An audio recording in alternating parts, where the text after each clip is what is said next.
السلام عليكم ورحمة الله وبركاته. بصوا يا جماعة، النهاردة جاي لكم فكرة خرافية جدا.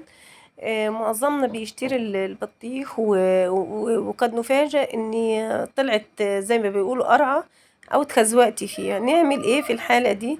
سواء اتخزوقتي او ما اتخزوقتيش، عندنا احنا يعني قناتي من ضمن القنوات المتبنية فكرة التوفير نظرا للظروف اللي احنا عايشينها. اولا يا جماعة، يعني الواحد نظرا للي شايفه قدام الناس، فانا متبنيه فكره التوفير. كل اللي انا بعمله لكم هيكون مبدأه، اول مبدأ فيه التوفير توفير توفير. توفير الميزانيه يا جماعه. لو اتخزوقتي في بطيخه زي كده طبعا مش هنرميها، هنعمل منها حاجات تحفه تفطري وتتعشي بيها. فكرة حلوة قوي. أفكار للعشاء والغداء، في العشاء والإفطار في الصيف. عشان توفير الميزانية مش هنرمي حاجة. احنا عندنا هنا متبنيين مش هنرمي حاجة. أقسم بالله ما في وقت أجمل ولا احنا محتاجين إن احنا نوفر في الميزانية قد اللي احنا عايشينه في الفترة اللي احنا عايشينها. تعالوا نوفر في ميزانية البيت وميزانية الأسرة. وجبتي بطيخة وطلعت اتخزوقتي فيها زي ما أنا اتخزوقت كده. هي حمرا أي نعم، بس الطعم مش ولا بد قوي يعني. يعني كلنا منها على قد ما نقدر، يعني ما هنرميش برضو. الأولاد كلوا منها جزء. هي مش وحشة يا جماعة، بس الطعم مش مسكر للزيادة يعني. فقلت هنرميها ليه؟ مش هنرميها يعني. متعودة أنا برضو، ما حتى في الحالات العادية أنا ممكن أقطع القشر ده للفراخ يعني. لكن القشر النهاردة جبت لكم فكرة خرافية، وهتعملوا منه عشاء وفطار تحفة للصيف. يعني أكلات خفيفة وسريعة وسهل زي ما انتوا شايفين كده. اللون الأحمر اللي جوه القشرة ده مش هنحوش، احنا محتاجينه عشان يدي اللون. هنعمل منه حاجة تحفة يا جماعة النهاردة. وكمان جاتني فكرة حلوة قوي قوي والله. ان شاء الله هجربها لكم في فيديو قادم بإذن الله. بس ربنا يسعفني، لان انا بص والله الوقت هو اللي مش مساعدني خالص. لو أتيح ليا إن أنا أعمل لكم فكرة حلوة أوي وجديدة جدا، أول مرة تشوفوها على اليوتيوب، إن أنا أعملها لكم كمان من قشر البطيخ. فتابعوا القناة واعملوا اشتراك ولايك، وإن شاء الله ادعولي كده إن أنا بس ألاقي وقت عندي إن أنا أعمل لكم الفكرة الجميلة دي. إن شاء الله تبهركم، فكرة حلوة أوي. لأن أنا صراحة زي ما أقول لكم كده، أنا انبهرت زي ما انتوا هتنبهروا بجد ان قشور البطيخ دي طلعت بكنز. سبحان الله، كنز رباني فعلا واحنا مش عارفين قيمته يعني. فانبهرت من ازاي غايبة عن الفكرة الحلوة دي.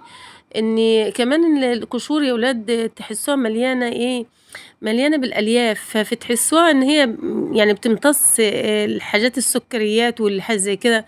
فسهل انك انت تدخليها في حاجات كتيرة قوي. فجاتني الفكرة جميلة ان شاء الله بإذن الله. ادعولي كده ربنا يسهلها في وشي كده واقدر اوفر وقت عشان ان انا ايه اعمل لكم الفكره الحلوه دي. بعد طبعا ما قطعنا الجزء الداخلي من القشره، ولازم يكون في الجزء الاحمر زي ما قلت لكم ده.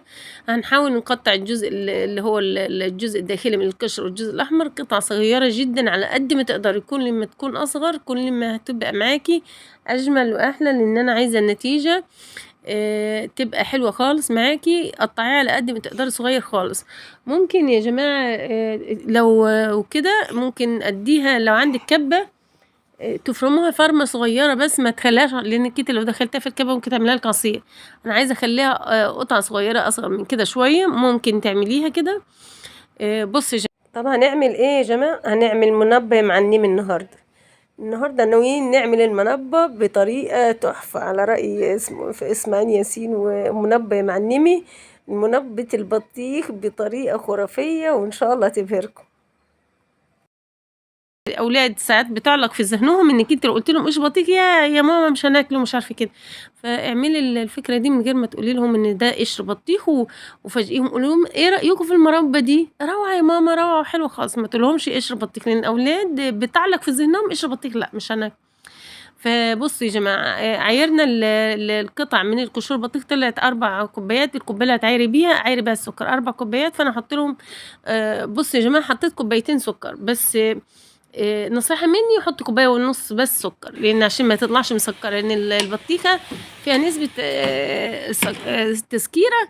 فانت لو حطيت نص السكر، يعني نص الكمية اللي هي قشور البطيخ، لو حطيتي 2 سكر هتطلع مسكرة معاك شوية. وبعصر عصرة ليمونة وبحطها على النار زي ما انتوا شايفين كده.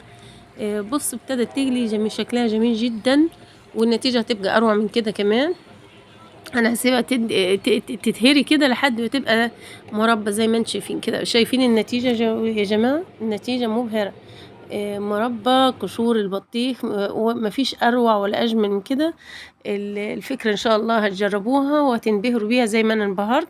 وان شاء الله قلت لكم انا زي عشان انبهرت بالخطوة دي، فانا ناوية ان شاء الله هعمل لكم حاجة حلوة قوي قوي منها. بس ادعولي ان ربنا يسعفني في الوقت يعني. وإن شاء الله أنا عندي أفكار حلوة أوي أوي، بس المشكلة في الوقت.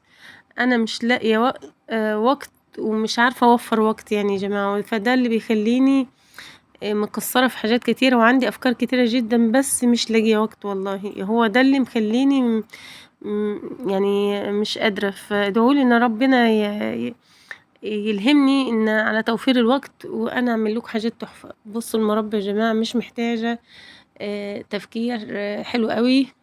بصوا انا اوريكم بس الاناء اللي هي كانت فيه عشان تعرفوا ان هي النتيجة يمكن مش واضحة قوي. بص الزوجة والجمال، تحسها كأنه هتديك كده نفس الطعم بتاع مربى المشمش.